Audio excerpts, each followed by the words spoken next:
so do we. And yes, that is where a lot of the disagreement has come from.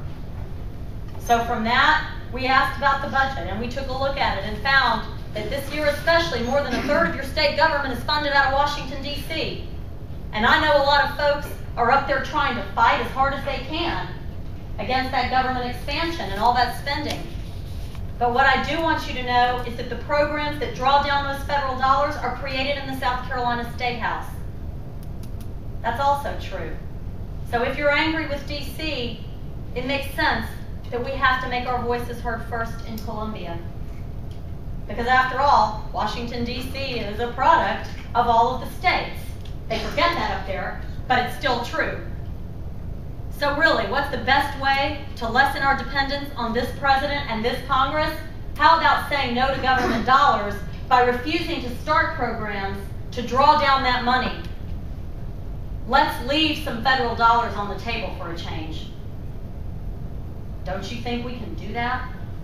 And don't you want your state house officials to consider that? Shouldn't we have a debate about that? I know some have tried when the stimulus money came down. And there were a lot of folks stood up and said, wait a minute, I don't know if we should take this money. Well, we're looking at the end of that stimulus train. And I'll tell you something, folks, that $2 billion is going to either have to be replaced by you or they're going to have to cut spending. There is no option C. That's it. Unless, of course, they turn around and just give us a whole lot more of it, which again is your money. Here's something else I read that worried me. For every dollar that we send to D.C., we get about $1.31 back. So it's not really as much that we're giving dollars to Washington as we're taking it from other states. And you know what? I don't want to take money from other states because I don't want them to tell us how to run our state. And I don't want Barack Obama and Nancy Pelosi and Harry Reid to tell us how to run our state. But if we're going to say no to them, our legislative leaders are going to have to say no first. And that's a fact. And we have asked some tough questions about incentive deals. You guys know that. You've heard us do it. We want to know what the economic analysis shows. We want to know where the money's going. And quite frankly, we're back to Ronald Reagan. We simply do not believe that government-driven economics is a better way than the free market. We do not believe that, and there is not a country in the world that has proven us wrong. Where has a government-driven economy led to prosperity for all citizens? Where? Right. That's right. So that is, in fact, the bulk of our concern. And when you get back to this stuff, you know, I don't think these folks have any idea, really, what this thing means. I don't find very many people who even understand their own pyramid. Can I get a copy of that? Oh, you bet. Sure. Can you email it to me and then I'll get it out to them? Yes, we certainly will. That's, I mean, this is what some of them said about this Knowledge Sector Council that they formed. I'm going to read you a little bit of this, folks, because this is what we look at all day, okay? This is why we're out there.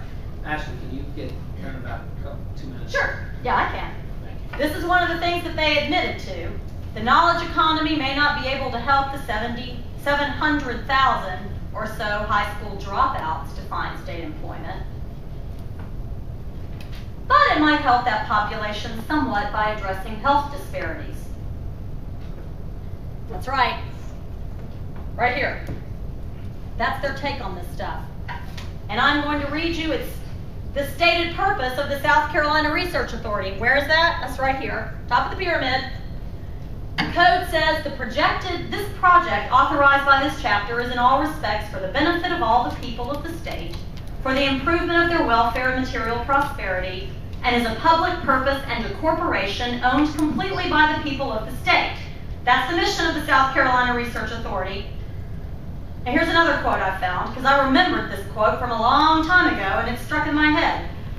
The revenues of state-run companies are used exclusively for the benefit of the people to whom they belong.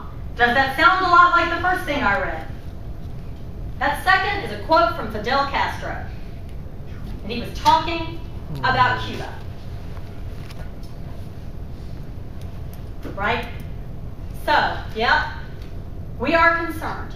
And our most recent research has been focused on the way our states run and the fact that 4 legislative leaders do have as much control as they do. And the request that you all do hold them accountable. The legislature has 450 appointments to the executive branch of government. That's unprecedented. Nobody else does that. 4 legislative leaders have 150 of those appointments to the most powerful government boards, including the one I just read the mission statement from, the South Carolina Research Authority. So folks, at the very least, if you're going to live under these laws and this whole pyramid that these 4 leaders, and by the way, you don't vote for any of those 4 guys in this county, then we ought to hold them accountable. And you have a right to hold them accountable. And you know what? We're going to have to ask those tough questions, and we're going to have to go out and tell you what's happening. You can and should make your own decisions. It's nothing personal. We simply believe that that much power concentrated in the hands of so few and some of the most unaccountable politicians in the country, that ought to be addressed.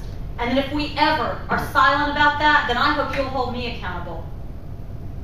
Because somebody has to speak up, and the rest of you have to know the truth, and you can make your own decision. But I hope that you will question what we've talked about tonight. I hope you'll just go home and think about it. Just think about it and ask if maybe your elected officials ought not work a little harder to hold the leadership accountable for their plan to run your economy. Always available to answer your questions. You can call, you can get on our website, you can call me directly, and I promise you, there's nothing I won't talk to you about.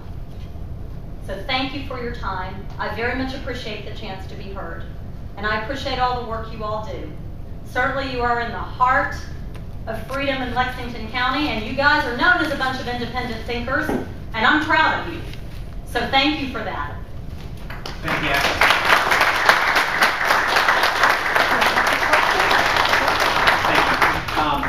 What's your website? It is scpolicycouncil.com, and you can check out thenerve.org to read a little more about some of this stuff. Okay? You want to give out your phone number? You want to give out your phone number? Sure. It's 803-779-5022. But you guys, a lot of you probably know where to find us. You can call anytime.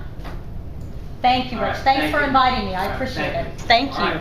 Thank you, Ashley. Then I think the point is that, as I mentioned, we're in charge. So most of our fights are kind of amongst ourselves, particularly in Lexington County. We don't have a lot of Democrats to blame everything on, so we have to be willing to look at ourselves sometimes in a bad way when we do things that aren't necessarily the best policy. All right, now we're back on the calendar, the schedule. We got the treasurer's report. Jim, can you? Yeah. Very briefly, I'll put it on the back. I've done August and September back to back. We did not meet last month.